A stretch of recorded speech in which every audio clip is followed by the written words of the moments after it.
Hello and a very warm welcome. So in the Quran's 19th chapter, right after that beautiful, detailed story of Mary and Jesus, the whole narrative suddenly shifts gears.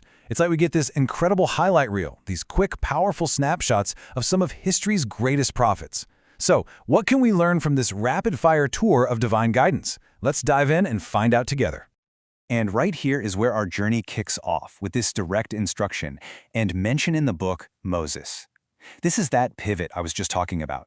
See how we're moving from the really personal, intimate story of Mary to this much grander scope of prophetic history.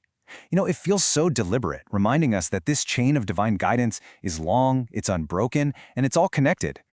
And this idea of a prophetic highlight reel is really the perfect way to think about these verses. We're not getting these long, drawn-out biographies here, not at all.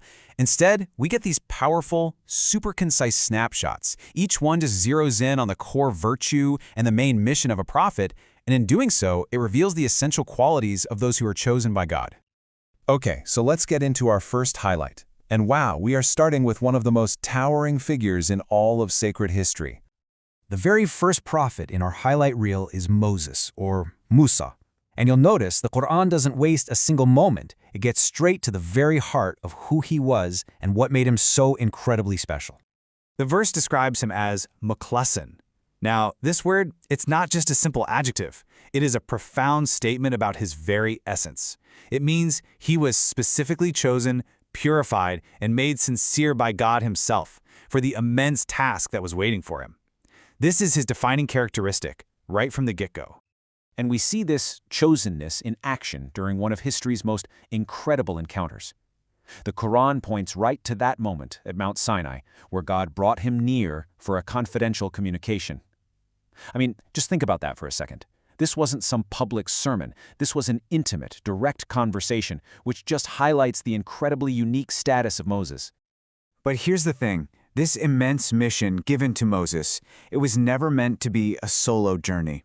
This verse frames the appointment of his brother, Aaron, as an act of divine mercy.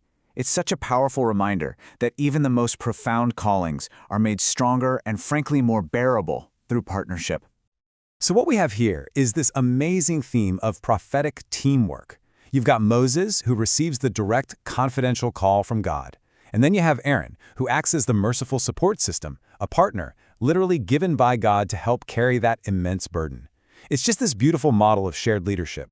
So from the awesome responsibility of that divine call, our highlight reel now kind of shifts its focus. It moves inward to the kind of personal character that prophecy absolutely demands. Next up, the Quran asks us to remember Ishmael, or Ismail, and hearing his name immediately links us back to the great patriarch Abraham, right? It just continues that sacred prophetic chain. So what was his defining quality? He was Sadiq al-Wa'ad, true to his promise. This speaks volumes about his absolute moral integrity. To be true to one's promise means you're faithful, you're reliable, you're trustworthy, and that is the absolute bedrock for anyone who hopes to lead a community. And this is where we see that personal integrity translate directly into community action. See, it wasn't just some internal quality he kept to himself. What did he do with that trust people had in him? He called his people to the two great pillars of a healthy society, the spiritual pillar of prayer, connecting them to God, and the social pillar of charity, connecting them to each other. Brilliant.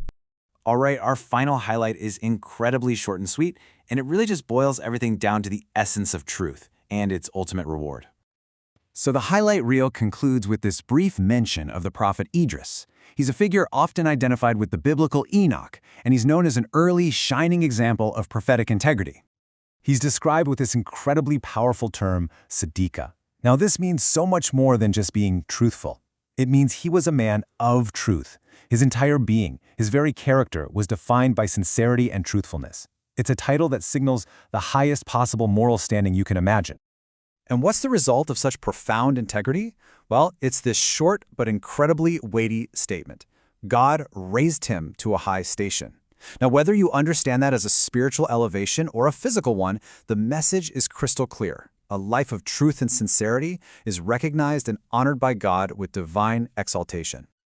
So, when we step back and look at this whole highlight reel, what do we actually see? A clear and really powerful pattern starts to emerge. It's almost like a blueprint for a life of purpose.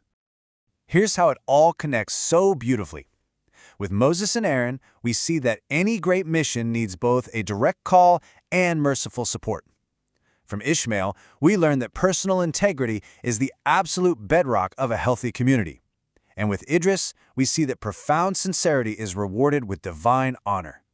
Each highlight links a core virtue to a timeless, vital lesson.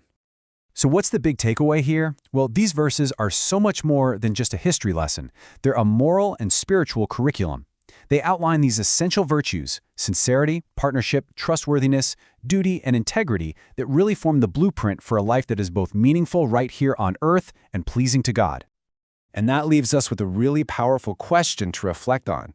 I mean, when you look at our world today, with all of its challenges, which of these prophetic virtues, sincerity, trustworthiness, a sense of duty, do you think is most needed?